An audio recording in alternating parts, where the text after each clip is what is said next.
Hello, everyone. First, I'd like to thank the organizing committee for this invitation. It's a pleasure to be here. I'm going to talk about insecticide resistance in South America, which is not an easy task because I think it's the continent where we have more reports about insecticide resistance. So the South American continent has 422 million people.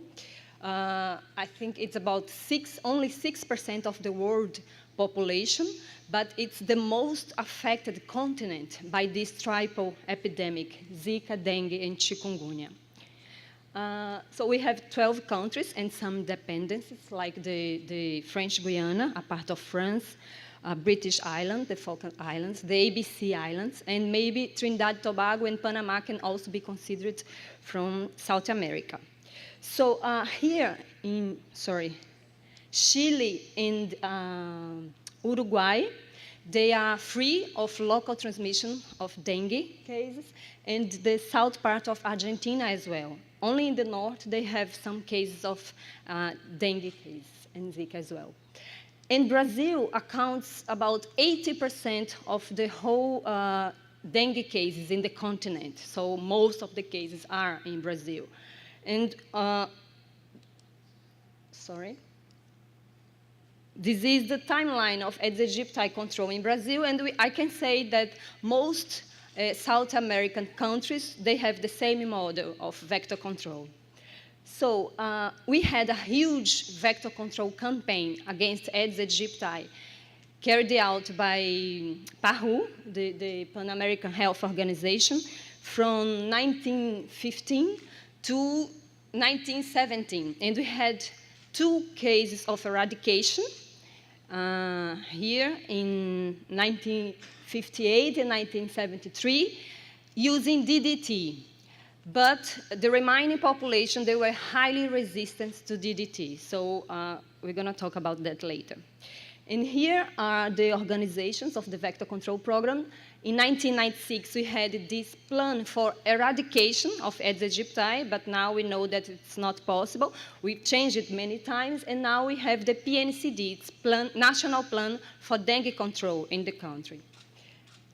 And it's basically, the mainstay is using chemical insecticides, malathion as adulticide and temefos as larvicide. So in the perifocal treatment, we have used temefos for many years in most South American countries, sometimes for more than 40 years using temefos. And after detecting resistance to temefos, in some places in Brazil, we have replaced by BTI, but most of the places kept using temefos. And after that, after detecting temefos resistance in all populations that we have analyzed so far in Brazil, we have replaced by insect growth regulators. So at the moment, we are using pariproxifen in the municipalities in Brazil, apart from Recife, which is still using BTI. And this is the same for most South American countries.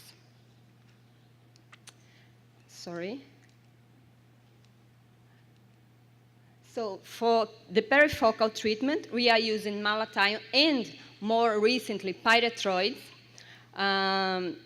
only in the strategic points, like cemeteries and places where they store tires, places like these.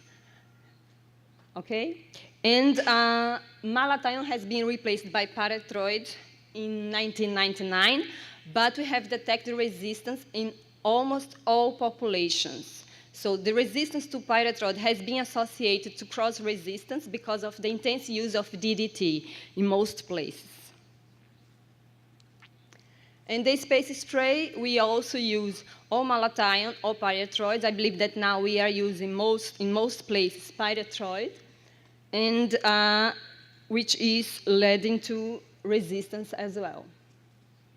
This is used only during higher prevalence of the mosquito population or during the outbreaks. And during the Zika epidemic, we are using exactly the same strategy, even knowing that most populations are resistant. So in Brazil, we had this network to monitor insecticide resistance, which worked from 1990 to 2003. We used to receive samples from many municipalities in the country, and it was constituted by 4 different laboratories around the country, and we have monitored insecticide resistance from this period. And this is a recent report about the using results from the network called Morena. We can see that Temephos resistance, this is in the beginning, 1999, 2000, 2001, so I think it's not working, the laser. Okay, so 2002, 2003, so you can see that now it's completely spread around the country. So this is to summarize the situation in the South American countries. So this is based in many, many reports. I cannot show here all the reports because there are plenty. But when you see an X, it's because there is low resistance level or because not all populations analyzed were resistant. If you see 3X, which means that all the populations are resistant and with high level of resistance. So as you can see, for Temephos, in all countries, we have highly resistant populations. The S means that the populations that were analyzed were still susceptible, and this it's because we didn't find any report in that country, okay? So for Paratroid, in the places where they have analyzed, most of populations are resistant as well. Only few countries, so as you can see, Chile and Uruguay has no report because they don't have, the weather doesn't allow a permanent mosquito population in the country. And Uruguay, despite they have mosquitoes, they have Aedes aegypti, there is no, Paraguay, there is no report about insecticide resistance.